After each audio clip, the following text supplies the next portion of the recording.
प्रदोष व्रत भगवान शिव को प्रसन्न कर जीवन में सुख समृद्धि लक्ष्मी प्राप्त करने का स्वर्णिम अवसर है।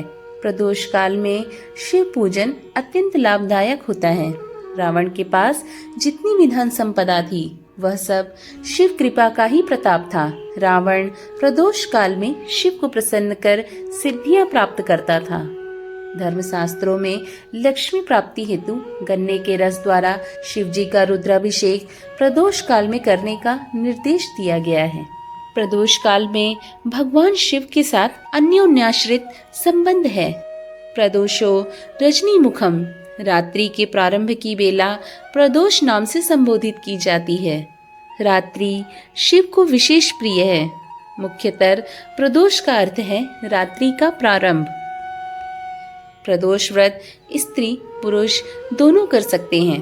प्रदोष व्रत प्रत्येक पक्ष की त्रयोदशी तिथि को किया जाता है।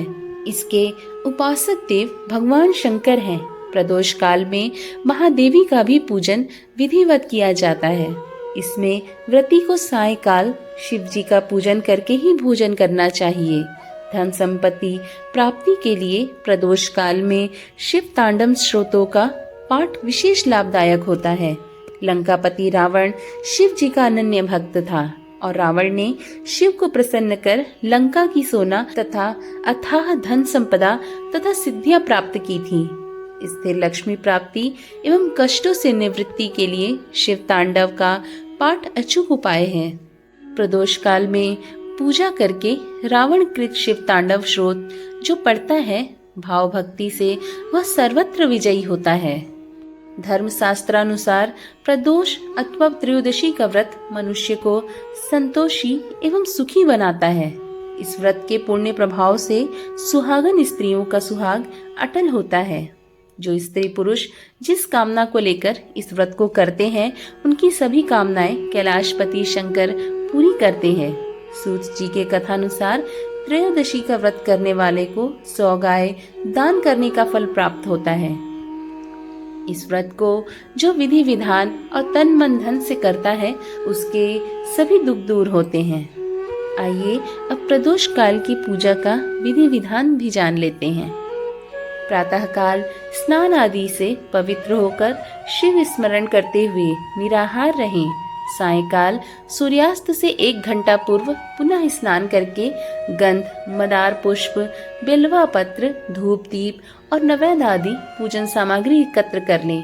5 रंगों को मिलाकर पद्म पुष्प की प्रकृति बनाकर आसन पर उत्तर पूर्व दिशा की ओर मुख करके बैठें और देवाधिदेव भगवान शंकर का पूजन करें। पंचाक्षर मंत्र का जाप करते हुए जल चढ़ाएं। ऋतु फल अर्पित करें। जल चढ़ाते समय इस बात का विशेष ध्यान रखें कि जलधारा टूटे नहीं। इस प्रकार मंत्र का जाप लयबद्ध हो। जल चढ़ाते समय यदि आंखें खुली हुई हो तो दृष्टि जलधारा पर टिकी हो और यदि भक्ति भाव में आंखें मूंद गई हो तो ध्यान जप के शब्द अर्थों के साथ चलता रहा हो। जिस कामना पूर्ति हेतु व्रत किया जा रहा है उसकी प्रार्थना भगवान शिव के समक्ष श्रद्धा भाव से करें। शिव के साथ पार्वती जी और नंदी का पूजन भी करना चाहिए। प्रदोष व्रत दोनों पक्षों की त्रयोदशी को करना चाहिए। यह व्रत अति प्रशस्त तथा सभी के करने योग्य है। स्कंद आदि पुराणों में इस व्रत की बड़ी महिमा बताई गई है।